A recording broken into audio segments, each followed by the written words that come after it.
Hi hello ಎಲ್ರಿಗೂ ಸ್ವಾಗತ ಸುಸ್ವಾಗತ.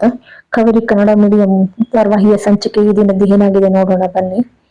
ಅಗಸ್ತ್ಯ ಪ್ರಪಾತಕ್ಕೆ ಕಾವೇರಿನ ನೂಕಿ ಬಂದ್ಮೇಲೆ ಅವಳ ತಾಯಿ ಆಗ್ತಾ ಇದ್ದಾನೆ ಅನ್ನುವಂತ ವಿಚಾರ ಎಲ್ಲ ಹೇಳಿದ್ಮೇಲೆ ಅವನಿಗೆ ಮನೆಗ್ ಬರ್ತಾನೆ. ಮನೆಗ್ ಬಂದ್ಮೇಲೆ ಎಲ್ರು ಕೂಡ ವಿಚಾರಿಸ್ತಾರೆ. ಸರಿ ಕಾಣ್ಲಿಲ್ಲ ಅಂತ ಹೇಳಿ ಹೇಳ್ತಾನೆ. ನಂತರ ಅವನಿಗೆ ಅದೇ ನೆನಪು ಕಾಡ್ಲಿಕ್ಕೆ ಶುರು ಆಗ್ತದೆ.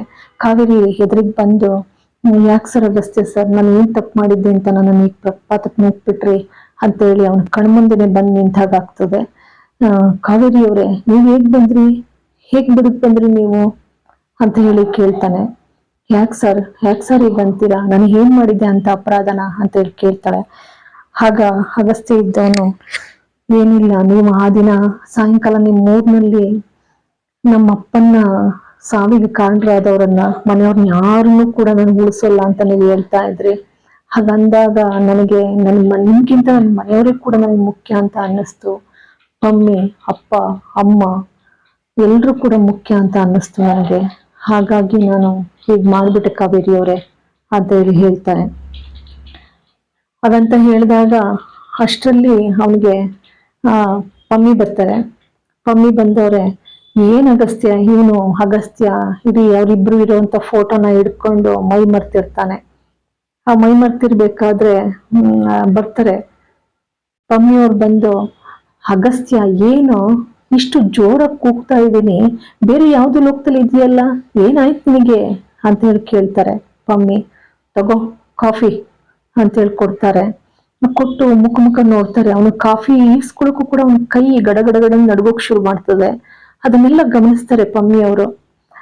ಗಮನಿಸಿದ್ರು ಕೂಡ ಅವ್ರಿಗೇನು ಅನ್ಸಲ್ಲ. ಆದ್ರೂ ಕೂಡ ಪ್ರಶ್ನೆ ಮಾಡ್ತಾರೆ. ಮತ್ತೆ ಅವನೇ, ಅದು ಕಾವೇರಿ ಇನ್ನೂ ಮನೆಗ್ ಬಂದಿಲ್ಲ ನೋಡು, ನೀನೇನು ಟೆನ್ಷನ್ ಮಾಡ್ಕೋಬೇಡ, ಮುಂದೇನ್ ಮಾಡ್ಬೇಕು ಅನ್ನೋದನ್ನ ನಾವ್ ಯೋಚನೆ ಮಾಡೋಣ ಅಂತೇಳಿ ಪಮ್ಮಿಯವ್ರು ಹೇಳ್ತಾರೆ. ನಿಜ ಹೇಳು, ನಿಮ್ಮಿಬ್ರ ಮಧ್ಯೆ ಏನಾದ್ರೂ ಜಗಳ ಆಯ್ತಾ?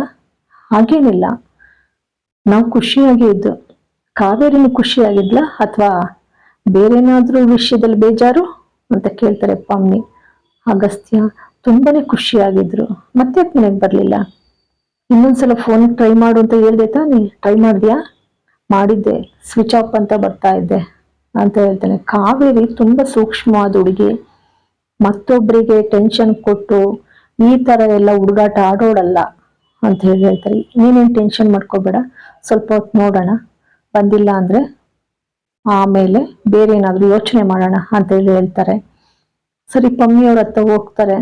ಇತ್ತ ಇವನು ಒಂಥರ ದಿಗ್ಭ್ರಮೆ ಬಡ್ದವನಾಗೆ ನಿಂತ್ಕೊಳ್ತಾನೆ. ನಿಂತ್ಕೊಂಡ್ರೆ ಕಾವೇರಿ ಎದುರಿಗೆ ಬಂದು ನಿಂತು ಪ್ರಶ್ನಿಸ್ದಂಗ ಆಗ್ತದೆ. ಕೈಯಲ್ಲಿ ಹಿಡಿದಿರೋ ಕಾಫಿನೂ ಕೂಡ ಪಟ್ ಅಂತ ಬೀಳ್ಸ್ಬಿಡ್ತಾನೆ. ಚಲ್ ಬಿಡ್ತದೆ. ಇತ್ತ ಆನಂತರ ಕಂಪ್ಲೇಂಟ್ ಕೂಡ ಕೊಡ್ತಾರೆ. ಹುಡುಕ್ತಾ ಹೋದಾಗ ಕಾವೇರಿ ಸೀರೆ, ತಾಳಿ ಅದೆಲ್ಲವೂ ಕೂಡ ಸಿಗ್ತದೆ. ಎಲ್ಲೋ ಒಂದ್ ಕಡೆ ವಿವೇಕನಿಗೂ ಕೂಡ ಅಗಸ್ತ್ಯನ ಮೇಲೆ ಅನುಮಾನ ಶುರುವಾಗ್ತದೆ ಅವನ ಮುಖಚರ್ಯ ಎಲ್ಲ ನೋಡಿದಾಗ. ಇಲ್ಲಿಗೆ ಇವತ್ತಿನ ಸಂಚಿಕೆ ಮುಕ್ತಾಯವಾಗ್ತದೆ. ಏನಾಗುತ್ತೆ ನೋಡಿ. ಕುತೂಹಲಕರವಾದಂತಹ ಈ ಕಥೆಯನ್ನ ಎಲ್ರಿಗೂ ಥ್ಯಾಂಕ್ಸ್ ಫಾರ್ ವಾಚಿಂಗ್. ಎಲ್ರಿಗೂ ಕೂಡ ಧನ್ಯವಾದಗಳು. ಸಬ್ಸ್ಕ್ರೈಬ್ ಮಾಡಿ, ನಿಮ್ಮ ಆಶೀರ್ವಾದವೇ ಬಹಳ ಮುಖ್ಯ. ಲೈಕ್ ಮಾಡಿ, ಶೇರ್ ಮಾಡಿ. ಧನ್ಯವಾದಗಳು.